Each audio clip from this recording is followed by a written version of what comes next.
Oke, baik, kita lanjut bincang-bincang kita dengan owner Bali Kopi Semangun, Mas Heri.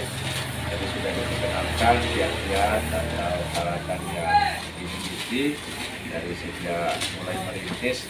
Lalu kemudian di sesi ini kita bicara tentang bagaimana penanaman pohon kopinya sampai kepada panennya dan menghasilkan kualitas biji kopi yang luar biasa seperti ini. Ini ada biji kopi robusta, ya, itu bagus sekali. Yang kemudian ini Arabica Pulwos, ya, katanya ini jenisnya. Kemudian ini Arabica natural, kacang ini Arabica natural. Nah, sekarang kita akan menyimak sedikit penjelasan dari Bang Heri bagaimana kemudian mulai dari pendidikan dan prospek ekonominya yang sangat menjanjikan untuk bagaimana menggerakkan UMKM sampai kemudian dapat menghasilkan kualitas kopi yang lebih luar biasa dan telah melakukan pemasaran sampai ke luar daerah. Mungkin bisa diceritakan sedikit Bang Heri. Baik, lanjut ke season yang kedua untuk penjelasan tentang kopinya. Memang Nusa Tenggara Barat ini, Abang, masih belum bisa dikatakan sebagai daerah penghasil kopi. Karena memang kita masih sebagian saja. Sehingga kita di ASKI itu hanya sampai kopi Bali. ASKI Asosiasi Kopi Indonesia. Nah, ya. Itu kita kan gabung di sana kan. Jadi kopi itu ASKI Provinsi NTB maksudnya. ASKI Provinsi NTB sama ASKI Pusat.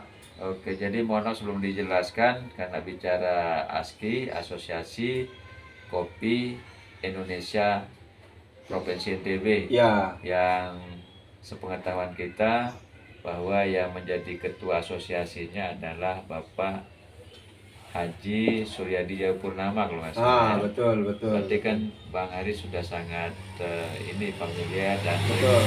berkolaborasi dengan teman-teman di Asosiasi Kopi Indonesia NTB kan. Betul. Ya, jadi kebetulan Bapak Tuan Haji SCP yang menjadi ketua Asosiasi Kopi Indonesia NTB ada di Lenek, ya. Jadi itulah harapan kita kemudian kenapa Lenek Durian itu kita support, kita dorong bagaimana kebijakan pengelolaan anggarannya untuk dapat memaksimalkan serius untuk mengembangkan pembibitan dan atau penanaman kopi dan atau menghasilkan biji kopi yang kemudian dapat kita maksimalkan secara aspek ekonomi. Dan itu juga menguntungkan bagi pendapatan desa, kira seperti itu. Oke, baik, kita lanjut dengan Pak Heri. Kalau melihat potensi di Lenek Durian itu, Abang, lebih cocok dia ke Robusta. Robusta. Jadi di Safit itu ada Safit Farm namanya. Jadi beliau itu memang sudah bergerak di pembibitan kopi. Jadi bibitnya sudah kualitasnya bagus lah. Dan untuk Robusta sangat cocok dia di Lenek Durian. Dan saat ini kita kendalanya lahan memang. Lahan, kemudian yang paling menjadi keinginan kita itu pemerintah itu fokus. Tetapi saat ini pemerintah menekan kita untuk ayo kopi, tetapi masih belum maksimal lah. Saya kebayang seandainya satu desa itu mengelola 2 hektar saja. 2 hektar dan itu full kopi.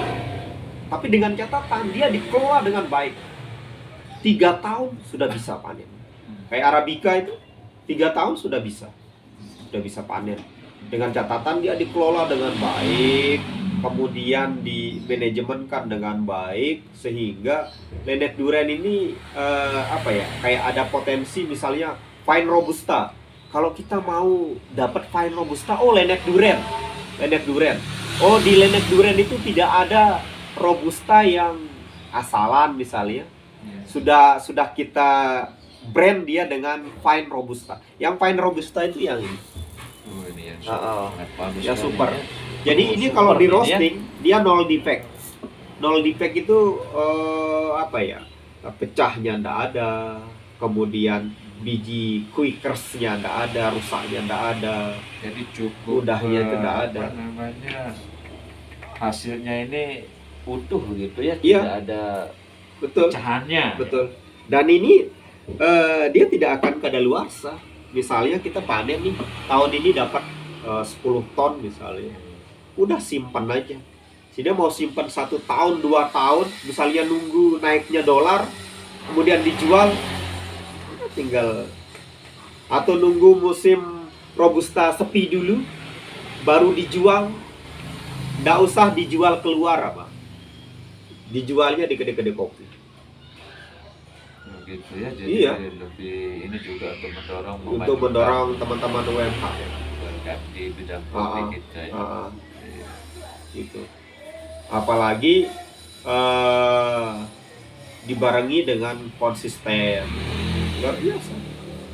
Oke, berarti saya pikir itu secara gamblang memberikan kita masukan, saran, motivasi, maka sebenarnya ada pada komitmen sehingga membuat satu kebijakan baik oleh pemerintah desa ataupun melalui BUMDesa yang lalu fokus ingin mengembangkan di bidang apa, misalnya di bidang perkopian ini bagi wilayah desa yang memang iklimnya memungkinkan, berpotensi untuk pengembangan kopi, sehingga kemudian akan ke tahap berikutnya untuk dapat membuat semacam katakanlah kedai kopi seperti punyanya beliau Bang Heri di kedai kopi Sebalun maupun di kedai-kedai kopi yang lain.